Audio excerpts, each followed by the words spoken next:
ఎగిరి పెడుతున్నానండి. ఇప్పుడు 2 ఉల్లిపాయలండి, 6 పచ్చిమిరపకాయలు, ఎల్లుల్లిపాయ, జీలకర్ర, అంతేనండి. ఇంకేం అక్కర్లేదు. ఈ ఉల్లిపాయ మిక్సీ పట్టేసుకుని పెడతానండి ఎలా చేయాలో. నేను మెత్తలు ఎగిరి పెట్టుకుంటున్నానండి. ఇప్పుడు గ్యాస్ వెలిగించుకుంటున్నానండి. బాగుంటుందండి మెత్తటి కూర కూడా, మీరు కూడా చేసి చూడండి. పచ్చిమిరపకాయలు వేసుకుంటున్నానండి.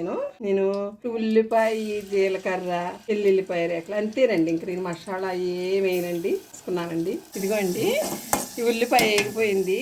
నేను ఇంకా ఉప్పు, కారం అవి కలపక్కర్లొద్దండి. ఇలా మెత్తళ్ళు వేసేసుకుంటున్నాను. నేను ఇలాగా మెత్తళ్ళు వేసేసుకున్న తర్వాత అండి ఉప్పు, కారం అన్నీ వేసుకోవాలండి. ఇదిగోండి పసుపు వేసుకుంటున్నాను, ఉప్పు కూడా వేసుకుంటున్నానండి. నేను చూసుకుని వేసుకోవచ్చు అనుకోండి. నేను వాటర్ అసలు ఎంత తక్కువగా వేస్తున్నాను చూడండి. అంతే అండి, మెత్తళ్ళ కూరకి వాటర్ అస్సలు అవసరం లేదండి. ఇదిగోండి మూత పెట్టేసుకుంటానండి నేను ఇప్పుడు. ఇదిగోండి మెత్తల కూర రెడీ అండి.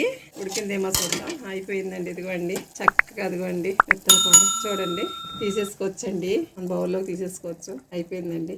చక్కగా ఇడిపోవండి అస్సలు. ఇదిగోండి మెత్తల కూర రెడీ అయిపోయింది. ఎంత బాగా రెడీ అయిందో. అస్సలు గరిటి పెట్టకూడదండి. పెట్టకుండా మీరు కూర వండుకుంటే ఇలా ఇరగవండి. ఇరగకుండా ఉంటాయండి.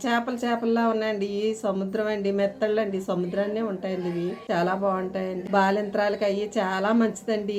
ఎముకలకి అయ్యి మంచిదండి. మోకాళ్ళ నొప్పులున్నా, ఎముకల్లో బలం రావాలన్నా ఈ చిన్న చిన్న చేపలు మెత్తల్లో చాలా మంచిదండి. ఇది మీరు ఈసారి ఇలా వండుకు చూడండి. తక్కువగా ఎక్కువ నీళ్ళు వేసుకోకుండా తక్కువగా ఇంకా ఏ పిళ్ళ పెట్టుకోవచ్చండి. నేను ఇంకా ఓట వేసాను కానండి, ఇంకా ఏ పిళ్ళ పెట్టుకోవచ్చండి. ఇవి చూడండి చాలా బాగుంది. నాకు లైక్ చేయండి, సబ్స్క్రైబ్ చేయండి, షేర్ చేయండి. థ్యాంక్ యూ అండి.